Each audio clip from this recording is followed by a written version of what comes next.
חדש שמוצג היום, כספות שיוצאו לכם במחיר סמלי על החוף. הם ינסו לעצור שם את מכת הגנבות הידועה ממתרחצים. בדיקה ראשונה בשבילכם של הכספת על חוף הים. דורון הרמן, שלום. שלום רפי. דווקא היום, בקור הזה, מכל הימים. בקור הזה, כן, אתה יודע, למרבה ההפתעה יש פה הרבה מאוד אנשים שהגיעו לים. לא כזה קר, יש פה עדיין קצת שמש, אבל אתה חייב לראות את הדבר הזה. עד עכשיו אף אחד לא חשב על זה, וסוף סוף יש המצאה שאולי תיתן את המענה לתופעת הגנבות כאן בקיץ בחוף, וככה זה נראה, שים לב. מתחת לשמשייה, בעצם המעמד של השמשייה משמש גם ככספת. אז בואו נעשה דוגמה קצרה.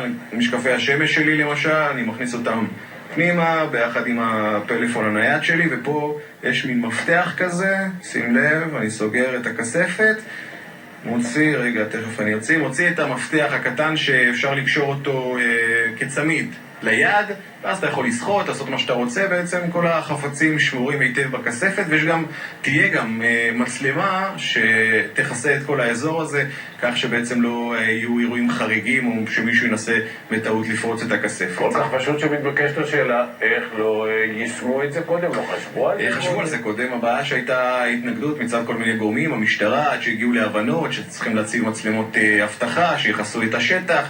זה לקח זמן, אתה יודע, כמו כל דבר אצלנו, כל דבר טוב לוקח זמן עד שמיישמים אותו. עדיין זה לא קורה כרגע, מחכים לקיץ הקרוב. ואיתנו רפי נמצא מנכ"ל חברת אתרים איתמר שמעוני, ואותו נשאל שאלה מאוד מעניינת: כמה זה יעלה לי הדבר הזה, איתמר, בקיץ? השימוש הוא למעשה לכל היום, והעלות תהיה בין 5 ל10 שקלים עבור שימוש במתקן לכל היום. את 10 שקלים זה הכל. זהו זה.